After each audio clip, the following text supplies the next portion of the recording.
Okay, every post in social media actually lacks veracity. So, walang truthfulness minsan sa mga post ng iba. Wala. Lalo na pag sa relationships at meron silang iniingatan kung public figure ka, walang veracity or walang truthfulness sa iyong sinasabi. Sasabi mong hindi ka easy to get. Sa panahon ngayon, wala nang hindi easy to get. All are easy to get. Sa hirap ba naman ang buhay ngayon? Well, kung may pera ka at easy to get ka pa rin, it only means one thing: you try to expand your network. You try to extend your wealth, you try to extend your everything.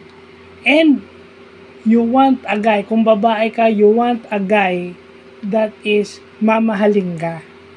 Yun yung pinaka-authentic. Gusto mo lang mahalin ka. Kaso, nagkakataon na yung minamahal mong tao, mali. So, hanggat maaari, hindi mo sinasabing easy to get ka. Pero pagka ikaw may pera, at pagka ikaw mabait pag yung mabait yung lalaki sa'yo, pag yung babae mabait sa'yo, diba? Both ways. Nagiging easy to get sila. So, wag na tayong magsalita na hindi tayo easy to get. At wag na tayong magsalitang nasa lugar tayo. Kasi, hindi mo maluloko ang tao.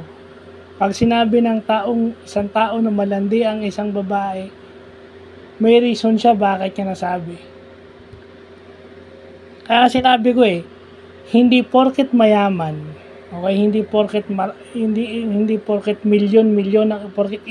hindi porket milyon o libo ang kinikita sa isang araw, hindi na magkakaroon ng illicit relationship o maling relasyon o bawal na pag-ibig. May mga reasons yan. Hindi lang pera ang dahilan. Kasi lagi tayong nakalagay kasi walang pera, kailangan dumikit. Hindi. At meron in our recent lifetime, meron na wala naman siyang problema sa material wealth. Pero bakit nakikipagrelasyon siya sa maling tao? O nakikipagrelasyon siya sa may asawa? So, yun lang ang vlog ko. Every statement of our celebrities, influencers, and social media stars lacks veracity. Some people knew something about you. Kaso hindi lang nila pinakikialaman kasi buhay mo yan. But if you ask them what they see, they can even detail kung ano yun. The only thing you could say is, hindi totoo. Kasi some were unrecorded and unphotographed. Minsan, kung alam mong may camera, scripted yung gagawin mo. Pero some people are very observant, very keen, very skillful na makuha agad kung magkarelasyon kayo o hindi. Kasi pwedeng scripted yun kunwari hindi kayo magkasabay, kataon lang na nagkasabay kayo, di ba? Pero hindi yung na-photograph lang is yung hindi kayo magkasabay. What if yung hindi na-photograph?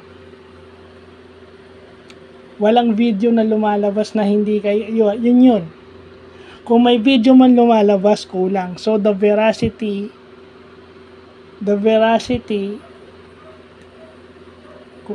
may question ng veracity ron. Inconclusive yung lumabas na video. Kasi yung video na lumabas kaya inconclusive kasi yung sinadya. Di ba? So, yun lang po.